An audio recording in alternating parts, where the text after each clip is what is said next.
the Irving City Council for May 7th, 2026. It's a pleasure to have each and every one of you with us this evening. The first item on our agenda is, Sinead, do we have anyone who would like to sign up for the service announcements? Yes, we do. We have Grizel Laraville. I'm sorry, I don't know how to say that. Come on up. You have 3 minutes. Laraville? Is that better? Okay. Yes. Mayor, members of council, city leadership, and the Irving community. I am Grizel Lariviere, president of the Friends of Irving Museums. I am honored to share some exciting national recognition for the Irving Archives and Museums and its community partner, Badge of Pride, for the project Badge of Pride from Silence to Celebration. This week, the museum received notification that it has won 2 significant awards. First, out of more than 3,000 entries, Badge of Pride has been selected to receive an award of excellence from the 32nd Annual Communicator Awards by the Academy of Interactive and Visual Arts, recognizing the outstanding quality and impact of the exhibition's public communication, storytelling, and design. Even more significantly, Badge of Pride has been selected to receive a Museum Impact Award from the American Alliance of Museums, AAM, the largest museum organization in the country. This award recognizes important and noteworthy museum work that is driving impact, making a difference in communities, and serving as an example and inspiration to others in the museum field. In their official announcement this morning, the AAM described this as the landmark partnership and noted that this was the largest artifact based on LGBTQ+ history exhibition ever presented in Texas. They are now holding Irving up as the national model for how museums can build trust to preserve overlooked histories. That makes this recognition especially extraordinary for a museum that is only 6 years old and for a project created in partnership with the grassroots, nonprofit, and community members who entrusted the museum with deeply personal stories. To be recognized at this level speaks powerfully to the quality, relevance, and courage of the work being done here in Irving.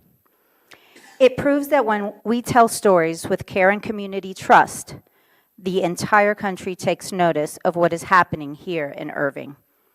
Badge of Pride is a powerful example of what public museums can do at their best: preserve history, build understanding, and create spaces for reflection.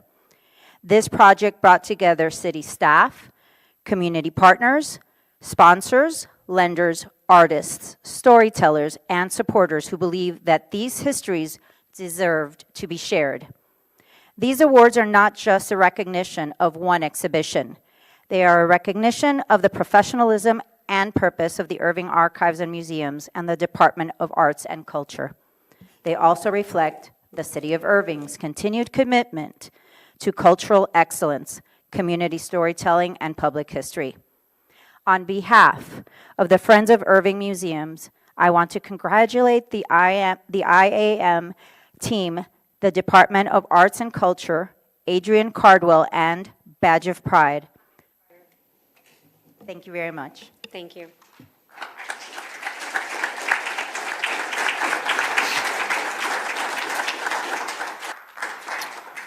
If you would please stand, the invocation this evening will be given by Pastor Matt Hensley from the Plymouth Park Baptist Church here in Irving. Good evening, Pastor.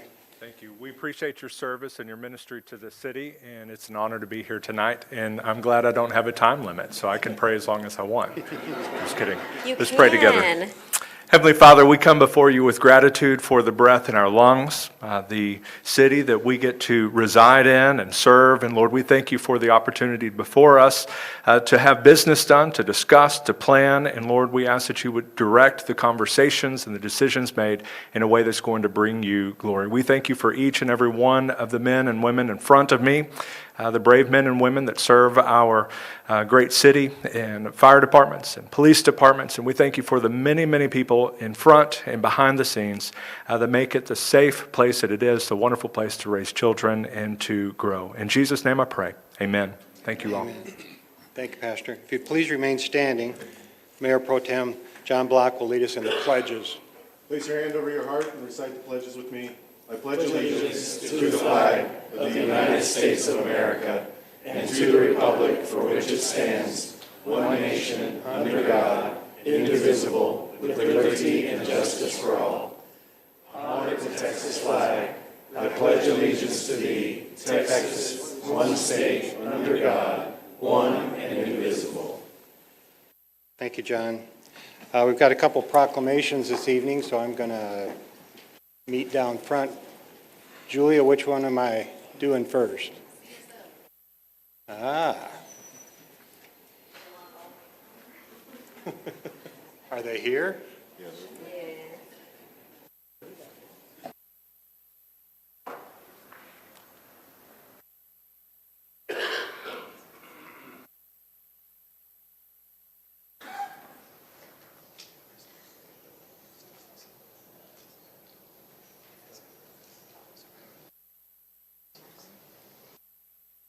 You got Shanae coming down? We do.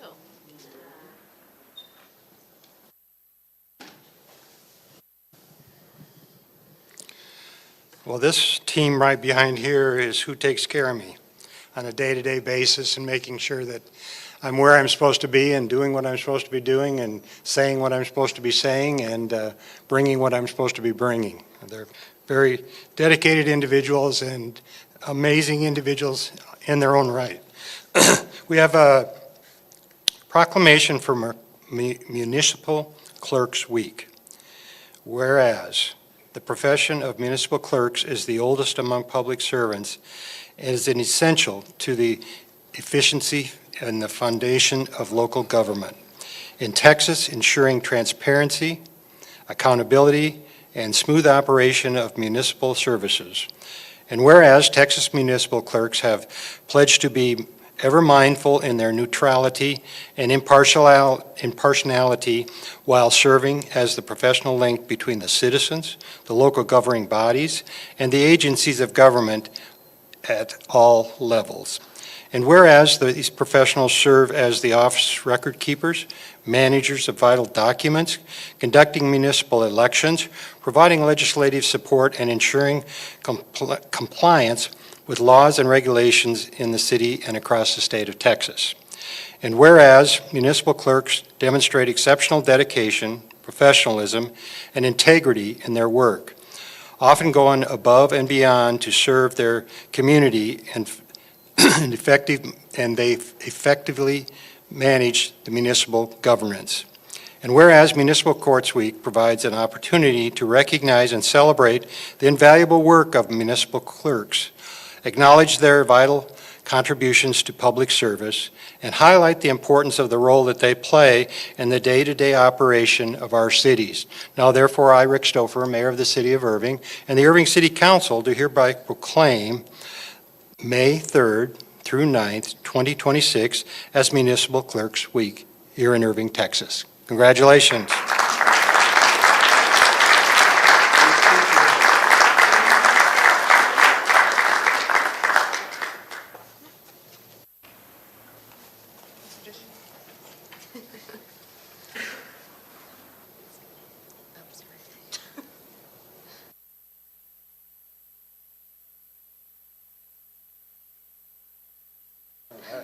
Thank you all. Thank you, Mayor.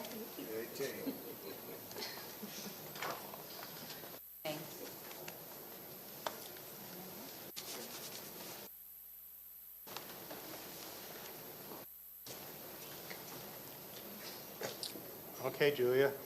Now what am I doing? Julie knows what I'm doing. Beth, I know you're here. Beth is with the Chamber of Commerce and Economic Development.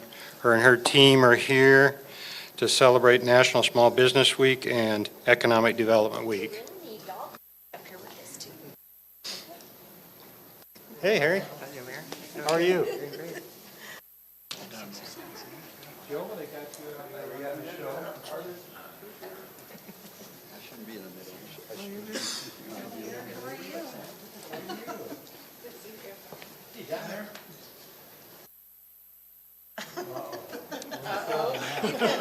Yes, Lisa, absolutely. Or you can't sneak in.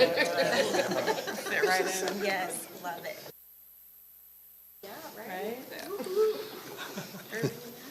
All right, we got the crowd here today. People that have been doing this for as long as I've been around, so that's a long time. We have a proclamation for the National Small Business Week and Economic Development Week. Whereas the Irving Economic Development Partnership is a public-private partnership between the City of Irving, the Greater Irving Las Colinas Chamber of Commerce, the Irving Convention and Visitors Bureau, and the Las Colinas Association to fuel business growth, promote new capital investment, create high-quality jobs and careers for Irving residents, and support the more than 10,000 small businesses and entrepreneur businesses in Irving, Las Colinas. And whereas National Economic Development Week recognizes the economic development professionals and its role in the community, successful growth and sustained by addressing issues such as workforce availability, training, international trade, and foreign direct investment, incentives, and reduced costs of operations. And whereas the partnership continues to share the story of success that has made Irving, Las Colinas, the headquarters of headquarters in Texas, based upon the per capita corporation headquarters in Irving, Texas. And whereas the Small U.S. Business Administration recognizes National Small Business Week to highlight the economic impact of entrepreneurship and small business owners who create 2 out of every 3 jobs in the U.S. Every year, and whereas, the partnership will visit 1,000 of these Irving-based businesses to say thank you for choosing Irving Las Colinas, driving innovation, and increasing the community's global competitiveness every day. Now therefore, I, Rick Stouffer, Mayor of the City of Irving, and the Irving City Council do hereby proclaim May 3rd to May 9th as National Small Business and Economic Development Week in Irving, Texas. These people do amazing work. This last week, they visited 1,000 businesses, small businesses here in the city of Irving. They were one of the first 5-star chambers, and in their commitment to make sure that business is recognized and understood, these are the type of things that they do. They brought together about 100 individuals. They all got together. They all broke up and got in groups and visited 1,000 small businesses of the 8,500 that we have. This is something that happens every year. This is something that doesn't happen in most cities, and this is something that a 5-star chamber does to make sure that people know how important their business is to our community. So congratulations to all of you. Beth, thank you so much for your leadership. You gotta come up.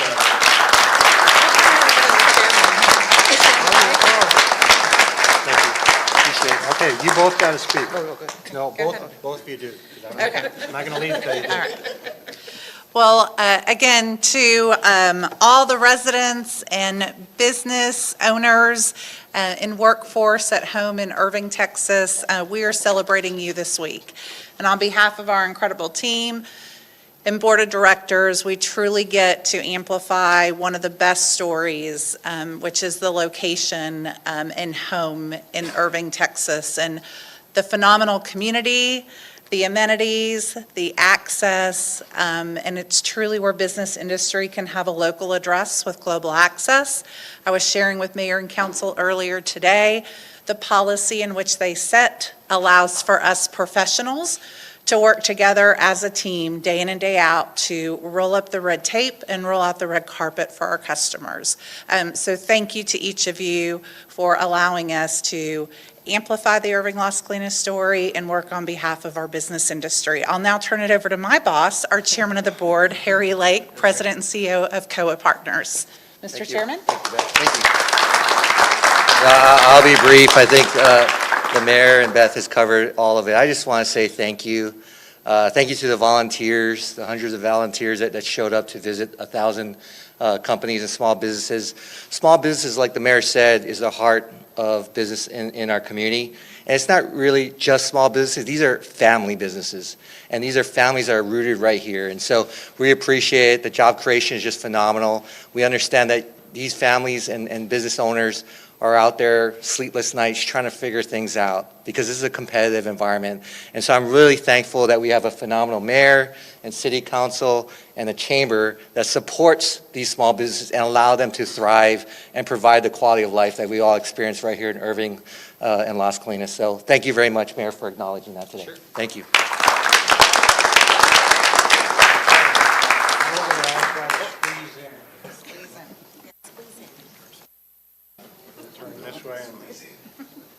Thank you, Saul.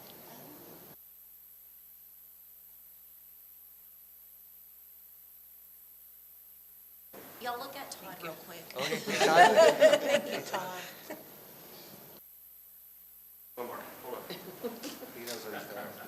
Careful, yeah. Thank you. Thank you.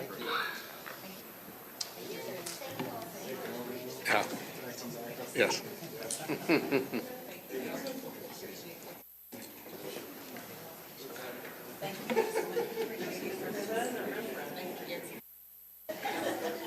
Thank you, Beth.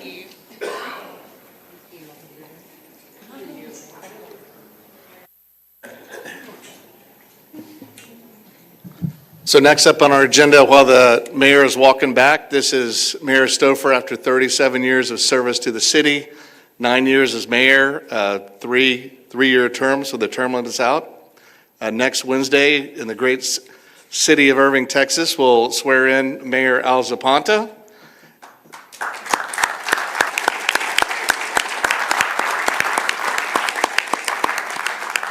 So we put on the agenda item now is anybody who wants to speak to come and say any congratulations and years of service to the Mayor Rick Stouffer.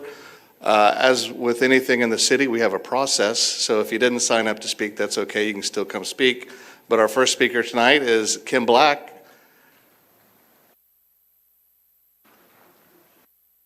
I wasn't expecting to be first. I'm ready to talk. Y'all are going to have to. For the sake of time, y'all are going to have to stick to 3 minutes, but I'm not going to tell y'all when 1 minute is left. Just so Oh, I it don't shouldn't take interrupt 3 y'all. minutes. I think I'm good. I want to say thank you to Mayor Rick and Irving First Lady Melanie. When you guys took over as the leaders of our city, we were in a divisive place. It was a time of mayoral grandstanding and arrogance. Then along comes Mayor Rick and Melanie, who participated in all weekend activities of Irving with all the citizens of Irving. Following you guys on social media, I was starting to wonder if you ever slept. I don't remember a mayor of Irving ever being so accessible and friendly to everyone in our city. So thank you to you guys for leading our city with kindness and inclusiveness. Thank you for truly embracing the diversity of our city, and thank you for putting Irving first. I look forward to seeing you guys around town. Irving is a better city because Rick and Melanie stopped for a live here. Thank you.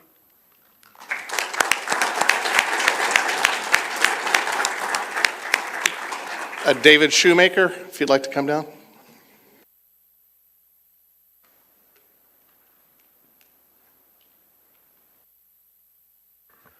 Mayor Stover, we have a lot in common. Not only are you an ex-car dealer, but I still am, so I don't know if that's good or bad. But I know you've had an experience with my father, and I know you've been a big experience with the highway expansion and the things that you've done for the city. And I just want to say that you always put the business first and wasn't something that was a hidden agenda. You made it clear where we stood and what we got to do, but you did a great job for the city. And you're going to be missed. I hope you leave that big pair of shoes behind there so they can fill that up when Al's elected, because like they said before, you're everywhere, posting activity you're at, and you got every ribbon in the city, so good luck to you. Whoever, Al can follow behind that, but appreciate you. Thank you. Sharon Pfaff.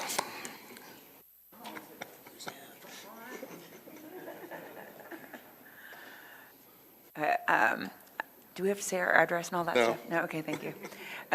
Rick, on behalf of Kate and I and David, we're very thankful for your class and leadership and just everything that you and Melanie have brought to our city. I know you all lead with your whole heart and are truly servant leaders. You want to serve the city. And as, you know, thank you for calling David last year and making him run for council. And that was a making him run, but it's just been a joy and a pleasure. And Melanie, to cite, to say this for the 10 millionth time, I don't know how any of us are going to keep up with all the posting that you did, because there's just no way. But we were very thankful. So from the bottom of our heart, thank you for being mayor for the last 9 years. We're very, very thankful for you both.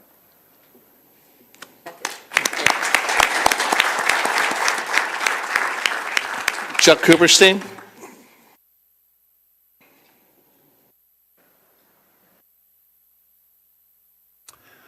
Rick, I guess almost 40 years ago, when you were just getting yourself started, I remember going to a Valley Ranch zoning meeting at the old Valley Ranch Baptist Church in Capel, and I remember listening to this guy and thinking, this might be the smartest person I have ever listened to, who actually understands all this stuff. That's just absolutely mind-blowing.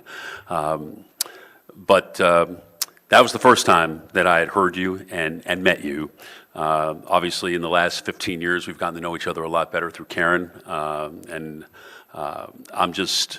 think we're all so fortunate that you have taken on the mantle of public service and really shown what public service is and what this city is capable of if we all come together.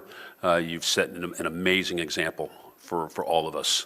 And nothing but congratulations to you on being the longest-serving mayor of the city of Irving and on an amazing tenure with the city. And I hope retirement does agree with you, and I know it'll agree with Melanie. I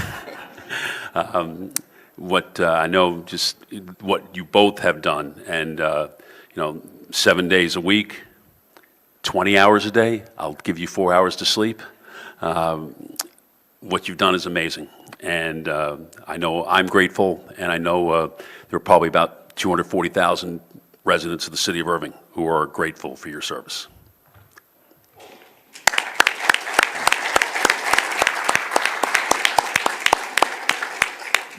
And Rick will be here late into the night, so a lot of friendly faces out there. So come up and say a word of congratulations to him. We've already looked at it as a council. We have him on about 10 different boards he's going to serve on for us. So, Rick, we'll still be seeing a lot of you. But thank you for all your years of service. We really appreciate it.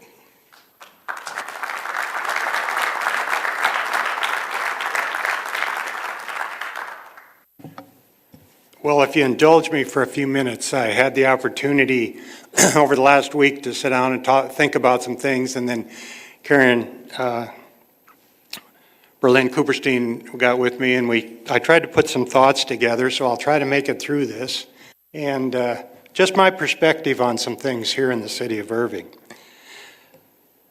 So if you'll indulge me for a few minutes, and I am going to read this. It'll be the first and the only script that I've read in the 9 years that I have been so that I can get through it. It has been an incredible privilege to serve the city for over 30 years. During the last 9 years as mayor, I think back to my early days of public service and where Irving was as a city, and I look at where we are today. There has been growth and development across the whole city. We have made substantial investments in north, south, east, and west. Our Parks Department is a perfect example. We have reimagined Heritage Park. where we hold our regular Christmas programs. We have Levy Plaza, which is home to our annual fireworks show, and so many other community events, like the rare steak competition that's taking place tonight. We have new swimming facilities. A new indoor facility will be opening in the south, a multi-generational recreation center under construction in the north, and we are finally going to connect the middle of the Campion Trails so that we have a 22-mile connection between north and south that we started 30 years ago. We have invested hundreds of millions of dollars in infrastructure, including rebuilding 114, 183 Loop 12 interchange, and rebuilding thoroughfares and intersections along Irving Boulevard, MacArthur Boulevard, Esther Boulevard. Our Roads to the Future initiative is repairing roads throughout the city. We have put time and money in water, sewer, and drainage systems that will set us up for the future. We are at the top of our game when it comes to economic development in our chamber. We were one of the first chambers to be recognized as a five-star chamber, contributing to a tribute to the work of Beth Bowman and her team and what they do every day. People sometimes forget how rare our situation is. Our corporate residents generate about 70% of our tax base, which lowers the taxes for our residents. We currently have about a $46 billion tax base, and annually we are permitting about $1 billion worth of new value a year, which is almost heard of in a city of our size. So we bring new businesses and approve new projects in our city. It allows us to keep our tax rate low and make adjustments such as increasing the homestead exemption for our seniors.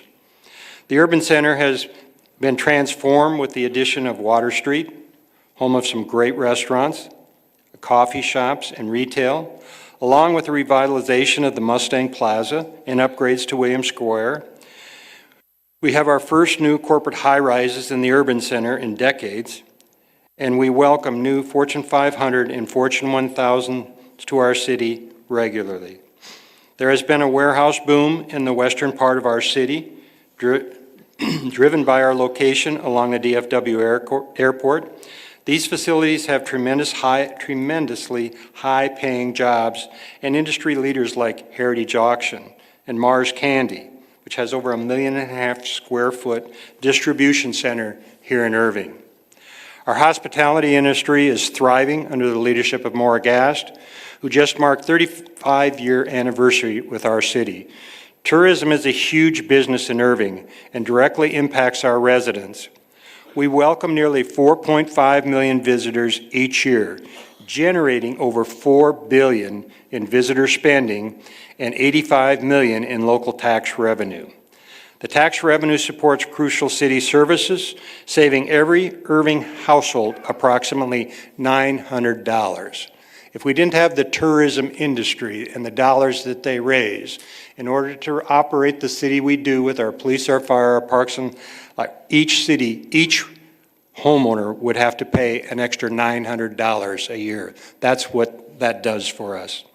The hotel tax not only supports our convention center, which just turned 15 in the past January, but also the Convention and Visitors Bureau, which markets our city to visitors, and our award-winning museum and art center. 9 years ago, when I started my time as mayor, we were just opening the Toyota Music Factory. And then 2 years later, we celebrated the opening of the Westin Hotel. This marked a culmination and completion of decades of long planning to build out a 40-acre entertainment district, which is thriving. More than half of our revenue we generate as a city fund our police and fire. We have built new fire stations and upgraded equipment for our police and for our fire. We have raised their salaries, which I'm very, very proud of, to be more competitive in the marketplace and ensure that we are fully staffed. We have made sure that our pension plans are solvent. When so many cities are upside down on theirs, we have made these investments. We can better serve and protect our residents and businesses, not just today, but in the future. At the end of the day, all this progress is possible because of the team we have here. Our city manager, Chris Hillman, and 2,000-plus city employees and dozens of people who serve on boards and commissions as volunteers, our thriving business community, and of course, our residents. We are one Irving. As I leave office, I see much opportunity ahead for the city, our residents, our businesses. We have companies that want to invest here, create opportunities for redevelopment. We have families looking to put roots down, creating demand for housing. Our low unemployment rate means people are at work in Irving, underscoring we have the talent pool to meet the workforce needs of our business community. As I reflect on the last 30 years of service, I reflect on the things I learned from my father.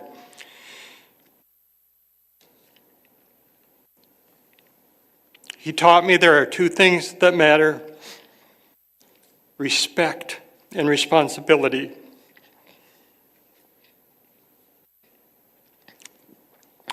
My dad always said, I don't care what you do for a living. I respect you for getting up every day and doing that job.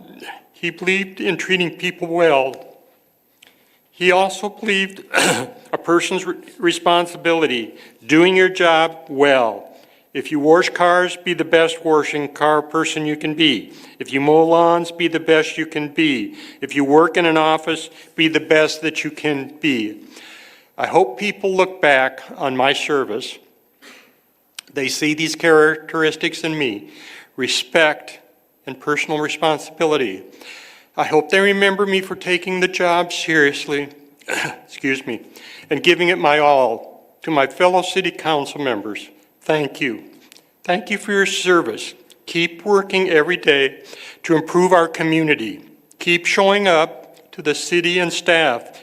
Thank you for showing up every day and being the very best at your jobs. Irving is a better place because of your hard work. And to my wife, Melanie, thanks for being by my side for this incredible journey. Thank you for allowing me to do this.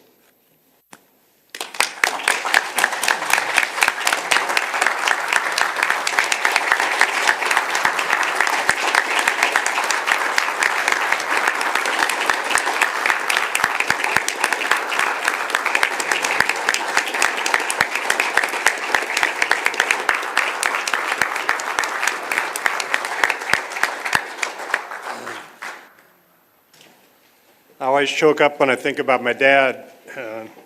When I was 5 years old, going to kindergarten, I walked by the shop where he worked. He was an auto body repairman. So every day at 3:30 when I walked by, he would take a coffee break and we'd go over to the local diner and I'd get a brownie and a Coke. But then he would teach me how to weld. He would teach me how to do body repair. He would teach me how to do these things. And I was with him my whole life. The whole time I worked, my dad was by my side, and he really instilled into me the person that I am today. So I get a little choked up when I talk about him. Okay, we'll get back on what we're supposed to be doing here. Thank you all. Thank you all for your kind words and the respect that you've shown me and Melanie over the years. Very much appreciate it, and thank you all for your kind words this evening. It's very heartfelt and very much appreciated. Okay. Do we have a city operations update? No, sir, but on behalf of 2,500 employees, thank you for all you've done for them and for our community and our residents. Thank you. Okay, the next item is the consent agenda, which is items 2 through 16. Is there anyone that has anything that they would like to say on this or entertain a motion? We have a motion for approval. Do we have a second? Second. Would you please vote?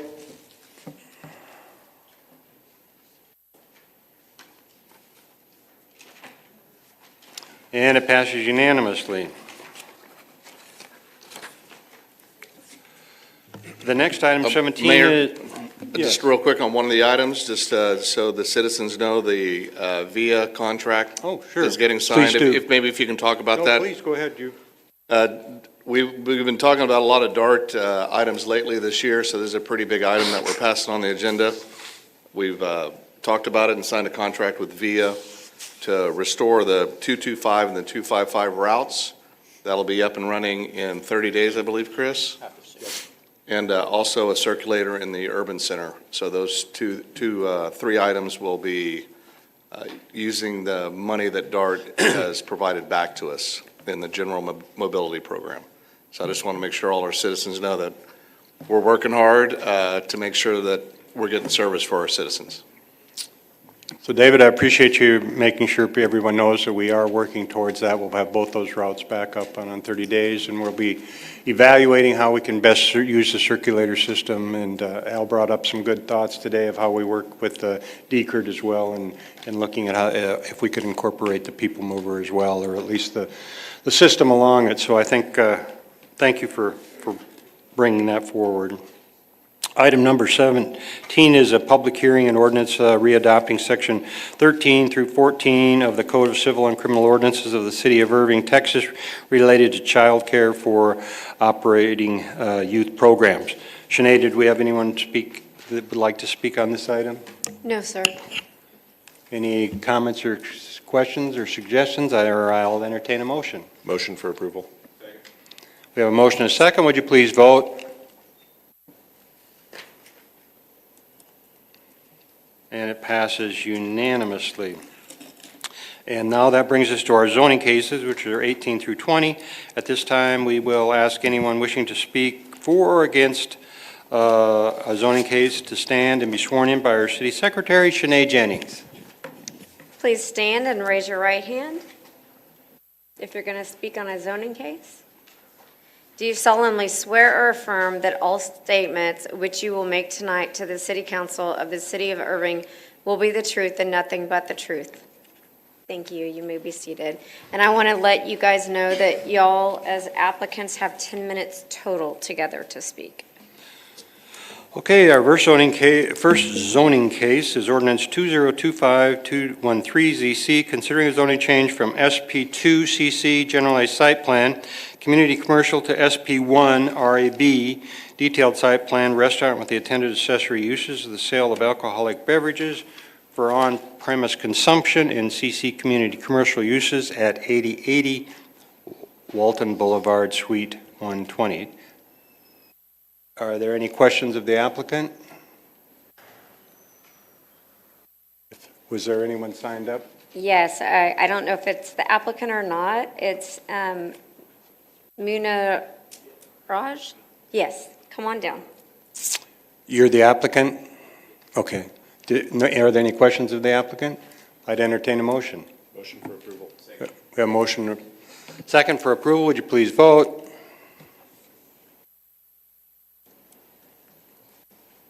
And it passes 8-1. Thank you. The next item is 202652CP, considering amendment to the comprehensive plan future land use map for business office to manufacturing warehouse at 4203 West Royal Lane. I know that the applicant has asked for us to postpone this, but they also have asked to come down and speak on the item and get input back from the excuse me, from the commission, so, or from the council, excuse me. So if we have someone signed up on this, Sinead? Yes, sir, we do. Yes, sir, we do. Our first person signed up to speak is Adam Koga, Yeah. Yeah, sorry. Followed by Michael, and I couldn't read the last name. Heiss, maybe? Hugh. You, okay. Good evening. Good evening, Mayor, council members. My name is Adam Koinga. I'm president of Hoffman Planning Associates. Do I need to give my address? I can. 2352 Seasons Road, Oceanside, California. I'm joined tonight by Michael Hugh and Brendan LaFaber from Tesla. So I'm going to keep my comments pretty short. It's mainly dealing with the land use and zoning for this site. As you heard from Jocelyn earlier today, we're requesting a zone change from freeway to ML20A light industrial and a comprehensive plan amendment to amend the future land use from business office to warehouse manufacturing. And this would be in support of, make sure I get this right, autonomous vehicle maintenance and service hub to support the robo-taxi operations that Tesla is hoping to bring into the city. We've heard, as you've said, we're requesting a postponement. There's some items we're working through with fire and police and other city departments to address any public safety concerns. We want to make sure that you guys are comfortable that this is going to be a safe use for your city, that it's going to be a benefit to the residents, and that we just want to be a good partner to kind of make sure that everybody's on the same page moving forward, so we can be a benefit to your community. Let's see. As Jocelyn also mentioned, it's not a kind of outlier zoning request. The majority of those properties in that area are already the ML20A light industrial zoning. So we're consistent with what's going on there. The kind of crux of the matter is the future land use designation as business office. Jocelyn also mentioned that the facility that we're trying to move into is relatively new, like really new, and it's a warehouse facility. There's several other warehousing facilities going into this area. So there seems to be a slight disconnect with the future land use and kind of what people are envisioning for this area. So I don't know if that's going to come into play with other users as they kind of, try to locate here, but we're hoping to address that in a way that makes sense. I think it's a good location for this use. It's near the airport, it's near the freeway, it's not near residential. The landlord who's going to speak on in support, him and the surrounding tenants are in support of this. So really what Tesla wants to do is work with the public safety teams that the city has in place to make sure that everybody's comfortable, but they also are hoping to have a confidence level that when they go through this process that could take a little bit of time here, that they don't hit this wall at the end of the land use being a sticking point, because they want to make the investment in the city, but it would be hard to make that type of investment if the land use is still an issue at the end of the day. So as far as land using goes, that's kind of our question, the topic that we wanted to bring to you, just so we could kind of have an open forum to see if there's consideration that could be made to amend the future land use and the zoning. And I'm going to turn it over to Michael and Brendan. They're going to kind of talk about operations and some of the safety aspects of the use. Thank you. Good evening, council members. Michael Hugh, based in Austin. I'm part of the infrastructure development team at Tesla, and I did want to just share a few words just regarding our intentions for this proposed facility that kind of seem unknown at this point. Our Tesla-like robotaxi maintenance hubs differs quite a bit from our customer-facing Tesla centers, where you might take your Tesla car to get serviced or visit a showroom to look at Teslas or pick up a new car. Where these facilities are a little more similar is that the robotaxi maintenance facilities also hire local skilled employees for actual servicing of our fleet vehicles, as well as local staff to manage our on-site operations. We expect up to upwards of 150 on-site local Tesla employees during like peak overnight hours to clean the vehicles at night. And just noting, the building will take, we expect about like 6 months to go through like the design and permitting process. Our Tesla like robotaxi geofence, which is where we currently operate autonomous vehicles in Dallas, is pretty small. And we have performed first responder training for both the Dallas Fire and Police Department already. We totally understand that there are valid concerns from Fire Chief Conley here and Police Chief Miller regarding just the unknowns about our robotaxi operations, but I would like to note that in the past week that we've kind of heard about these concerns. Tesla, our first responder outreach team, they have started building some relationship and support or rapport with these departments. We also have Brendan Lefebvre, our fire protection engineer here today, who are hoping to share a few words as well about how that's kind of going.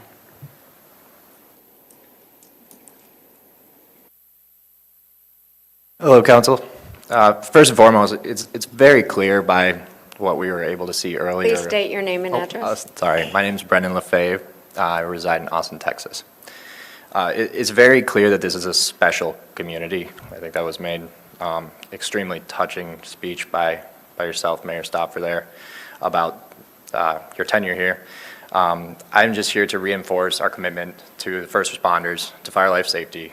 I'm also part of the infrastructure development. I oversee all of our fire protection and fire life safety. With that, we will be making a commitment to train and educate all of the first responders and ensure that you have ongoing training needs met. I'll be working with Chief Conley here to make sure that all of his needs are addressed, that the first responders of your community have a thorough understanding of our products and of our facilities, that we provide all of the proper documentation required for permitting, fire life safety plans, emergency response guidelines, and that we are good partners within the community. And then throughout the life of the facility, as it were to proceed past that, that we would be collaborating for continued education efforts and maintaining a positive relation within your guys' community. Thank you.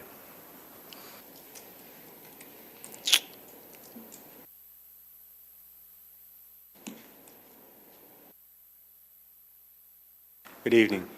Good evening, Mr. Mayor, Mayor-elect, council members. My name is Angela Hunt. I work at 500 North Ackerd Street. I represent the owners in this case. I just want to orient everyone for just 1 second. Last year, the owner developed this property with 3 warehouses. They're already built. 2 of them are already 100% leased. This is the last warehouse. It's partially leased. We're looking to work with Tesla on coming to a resolution here. We think it's a good use for this property, but I wanted to reassure you, we're not looking at rezoning this for new development subject to ML 20A. That's not what we're doing. This is an already existing development that we have that the city approved, that is already up and operating, and we're just looking to lease kind of the last portion of it and bring jobs and tax base to the city. We're asking tonight if the complexities of Irving zoning code are such that we can't just come to you and get this one singular use put into the freeway zoning. We can't just kind of overlay it. That'd be wonderful if we could. We can't do that, though, the way this is structured. We have to get a rezoning, and we have to change the comprehensive plan to get this one singular use. And we are more than willing to find a way that we can strip out any of the uses that are in the more intensive light industrial district that we're proposing, strip that all back. Nothing else. We're not seeking any other types of uses that would allow. We can pull it all back to the freeway district and just add this one thing that Tesla's seeking. That's all we want to do. Because we had a denial from P&Z, we've got to get a supermajority from you all. If we can't get that tonight, we would respectfully ask if we could. 1 minute left. Thank you. If we could defer that until July. We can't go beyond that because the reality is we've got to go ahead and get this land leased. But if we could just move this to July, we think we have a real opportunity to work with staff, work with fire, and get this resolved. Thank you all. And congratulations, Mayor. Thank you. Sinead, do we have any others that wish to speak? No, sir. Okay, I'll close at the floor and return it to the council. Al? Jocelyn, are you here?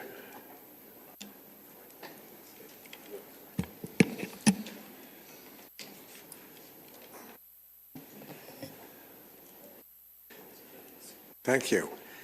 Can you get the slide up there that shows the land use and the color schemes and how this plays, please?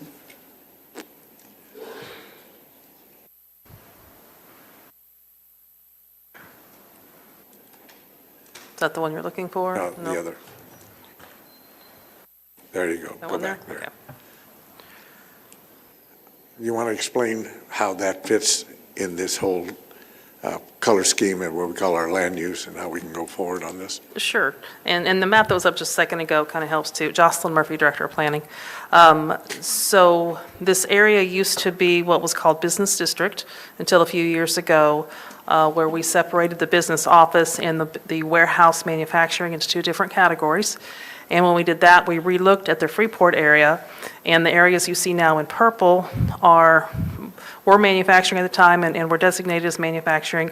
The areas that were left kind of in the pink are currently, or were at the time, offices, and therefore remained future land use for office.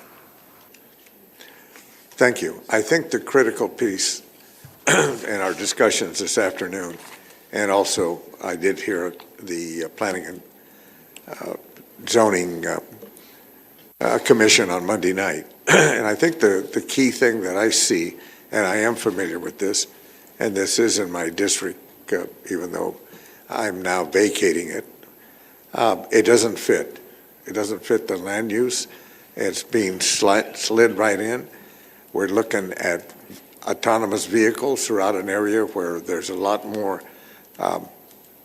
congestion from many of the commercial as well as warehouses there. So, I mean, I will tell you right now, I'd love to see this kind of an operation, but in the right kind of location, not here. And it was denied Monday night for a reason. And I'm going to support that reason because it's not about your organization or Tesla. At the end of the day, it's about making sure that we have a good development that will in fact improve not only the ability for us to understand what the autonomous vehicles and some of the new technology that's coming forward. So at this point, I want you to know that I understand where you're coming from. I know your company. I know it's in Oceanside.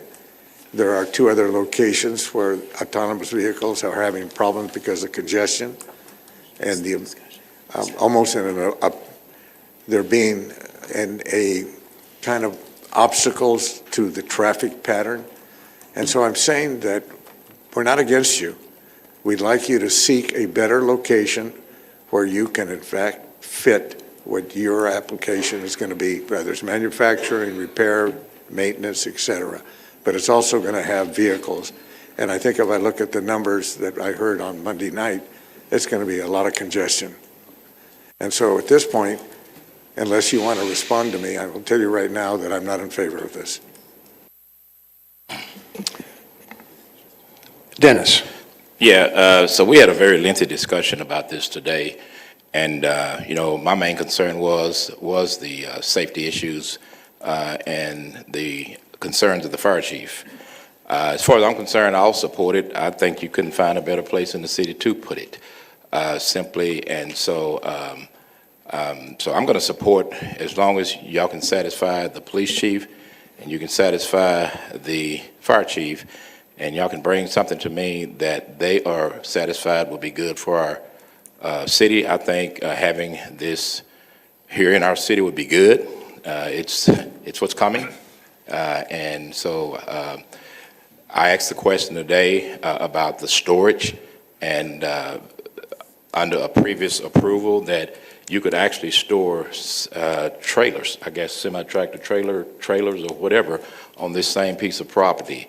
And I would much rather see Tesla vehicles as I drive by this as opposed to semi-tractor trailer. So I will support it if all of that is worked out with the police chief and fire chief. And just one correction, this vote does not require a supermajority. This is a simple majority vote that's required regardless of P&Z's denial when it gets to us here as the council. My understanding is it's just a simple majority vote. Kale, you can correct me if I'm wrong. That's correct. Thank you. John. Thank you very much, Mayor. So the difficulty that we face when we have these kinds of cases is, you know, we may love the project, but we're not voting on the project, we're voting on land use. And land use sticks, it's forever. So that's, and, you know, on top of that, the comprehensive plan, you know, that is an instructive tool that we use to guide future development. The difficulty, and, you know, in just the 4 years that I've been on this council, I've seen this a lot. The difficulty is you chip away at that future use, and before you know it, that entire future has just vanished.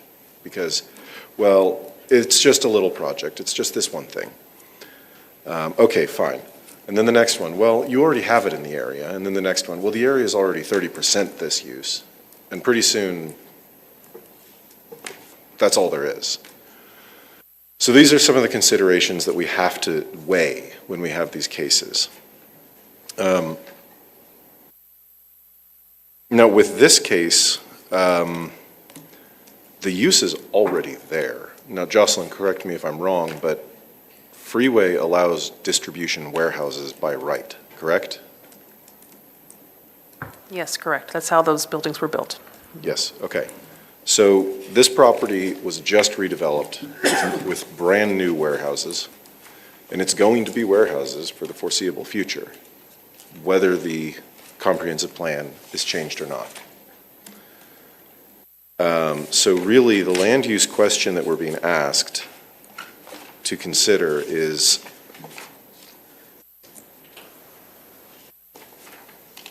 you know, do we chip away at that, knowing that it's not going to make a difference for this property, but it might for others in the future?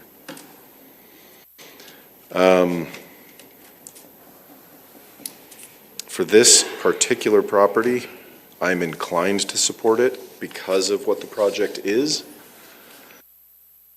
but that's a very slippery slope. It's a very dangerous beginning to the end of preserving this office space in this area.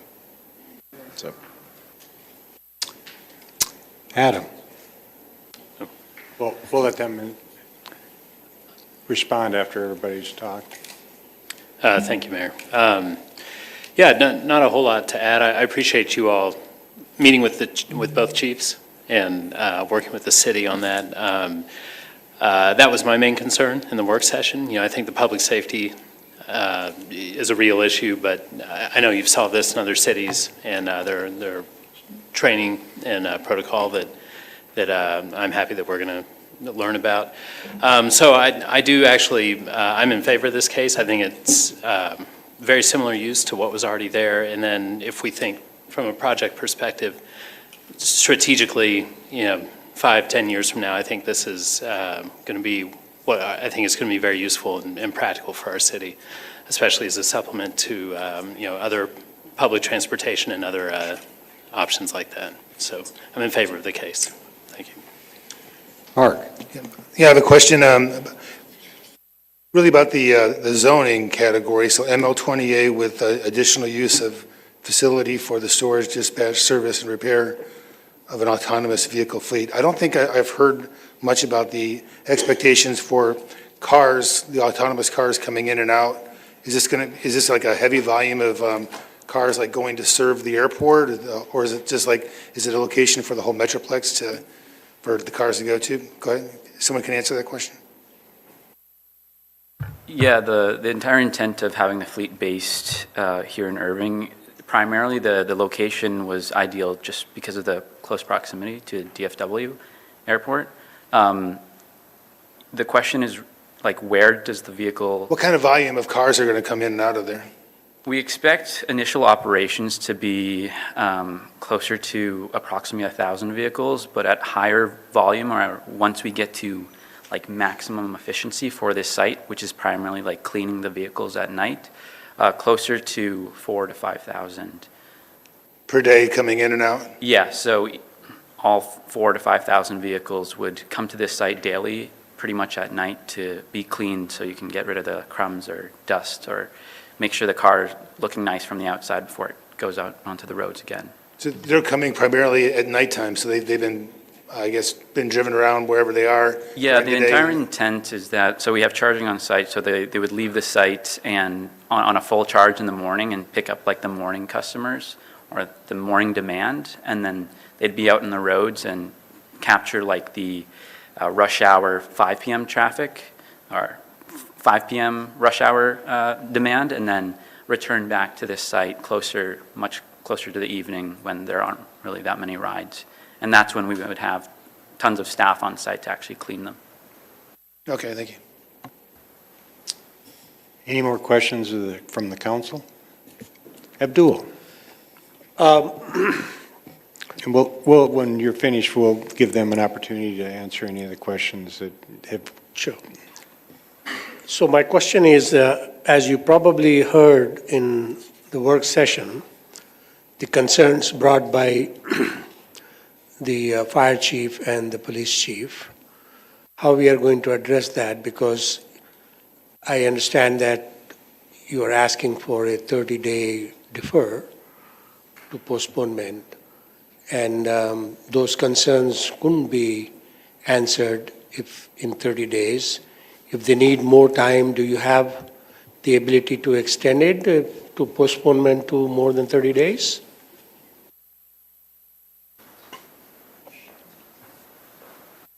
Yeah, when we spoke with, or when our first responder outreach team spoke with both police and fire chief yesterday, the kind of verbal agreement is that we would do training, like on-site training for the City of Irving staff closer to August. And although, that is quite a few months out, kind of past this 30-day extension, it would be possible for us to work with them within these next 3 months and then continue with the rezoning and hopefully get that approved. It would kind of just delay our project a bit from actually being able to get the site permitted and then constructed and then opened. We were hoping, ideally, we could get this facility open before end of year so we could start deploying vehicles in Irving. Yeah, it would pretty much just push however long it would take to get that approval if we could. Yeah, if I remember correctly, I think they were asking about 90 days. You think that could be enough for you to provide? Because we don't want to do, I wouldn't support anything which goes against the safety and the congestion and things like that. If you have the ability to cure that with PD and fire department, I would think that we could have to postpone it then for more than 30 days. Yeah, and we were also hoping, or just bringing up today as well, like, because our actual building permits would need to be approved by both like building and fire as well, that we could possibly have this as sort of like a condition of the approval or the rezoning approval, so that like we know our Tesla first responder staff will be scheduling and doing the on-site training in August and locking that in, if it's possible to still continue with like the actual decision-making earlier than August, so we could still make sure the building is kind of ready in the same sequence and it wouldn't be delayed as far. It's something that we were hoping to see if the folks here were open to that, like as an approach.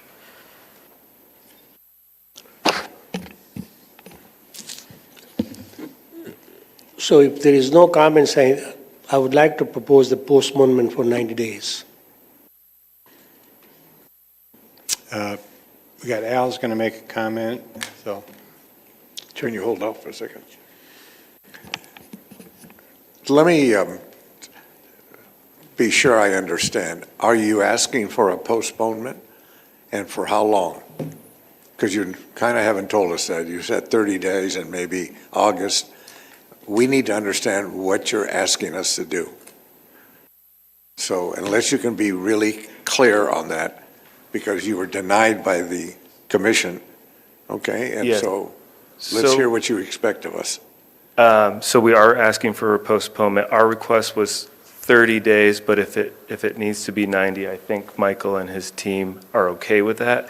His ask was, is there a way to condition the project where we're allowed to proceed maybe after a month if we kind of have these initial talks with fire. And they seem to be on board, and then there's follow-up training. That training has to be scheduled. There could be a delay, but in the meantime, they're expecting, 6 months of work on the building. And then they need to go through the fire inspections, building inspection, certificate of occupancy. If there was a way to condition the project to hold occupancy up while that training, until that training's completed, to the approval of the fire chief and the police chief and any other public safety officers that were involved, because we kind of see those being able to move parallel, project approval, and they wouldn't be able to occupy or operate in any way, shape, or form until public safety was satisfied. So ideally for them, obviously the lesser time or the parallel path is best. But if that's an issue, and I think if they have to go through this 90 days and that's what you're more comfortable with, it sounds like you would be willing to accept that as well. Is that the case? Yeah. Okay, let me make it really clear. It's not about what we're going to be comfortable with. You need to do your homework, and you need to get it done prior at the end of the day. And what your relationship is with the owner of the facility, that's between you two, okay? So let me put it really clear out there. We're not against you being here. We're not against you asking for the postponement. But if you think we're going to give you 30 days, and then at the end of 30 days, we don't have the fire, we might even have to have a traffic report. There are other things that we have to concern ourselves with. So please make your statement, and then we can deal with it. Okay. We have touched base with the traffic division, and they said that they had no concerns with the traffic impact. So we have reached out to them about this. And so Let me clarify yeah, something okay. for the owner. Okay. Councilmember, directly to your question of what's the timing on this, what's the ask? We as the owner are asking no later than July, and here's why. We've been working together with Tesla to try to find a path forward as quickly as possible, but we need to get the property leased. If we come back in July, the answer is no. We accept that and we move forward, but we can't wait beyond that. If Tesla can get this worked out to your satisfaction, the council and mayor's satisfaction regarding public safety by July, that's fine, but we have to move forward. So we would request a delay only through July. Thank you. Let me ask you a question, Ms. Hunt. Yes, sir. You're representing the owner? Yes, sir. Have you registered as a lobbyist? I will do that tonight, sir. You're a little late, but go ahead and do it, Thank you. Thank you for advising me. because you're in violation, okay? Just to let Will you know do. that. Thank you, Mayor. Okay, I'm comfortable if we want to do your proposal that, go ahead. I think she was basically suggesting 60 days, so right? That would be the timeline. So, yeah.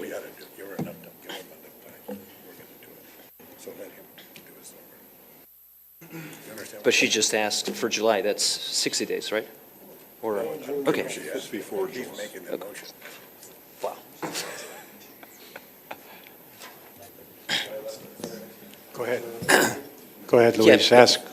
I would like to amend that to until July, whatever meeting we have. 60 how many? 16th of July. 16th, okay, that one. So we have you're making that motion, Luis? Do I have we have a second? Okay, so we have a motion and a second to delay it till the July 16th meeting. Would you please vote? So what are we voting on, 60 days? July 16th. Specific to July 16th.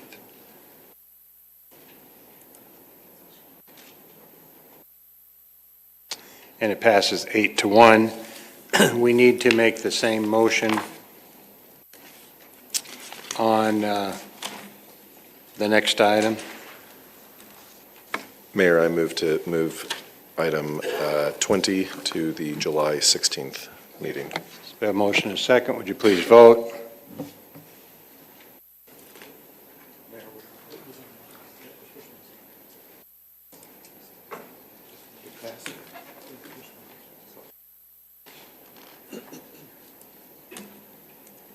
And it passes 8-1 as well. Mayor, can I make a comment? Sure. Yeah, I please know we're do. talking about fire and other things, and the traffic did not have an objection, but I definitely would like to see, have a clear understanding of the number of cars expected to come in and out during the different times of the day for the facility. I think that's an important consideration for me, so thank you. Okay, thank you. That brings us to item number 21, which is confirming the appointment. And David, you have a motion on this?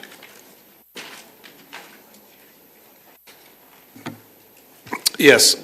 I move to confirm the appointment of Eamon Rajan to serve as a commissioner on the Firefighters and Police Officers Civil Service Commission to serve a term expiring November 2028, and to confirm the appointment of Jorge Cruz to serve as an alternative commissioner on the Firefighters and Police Officers Civil Service Commission to serve a term expiring October 1st, 2028.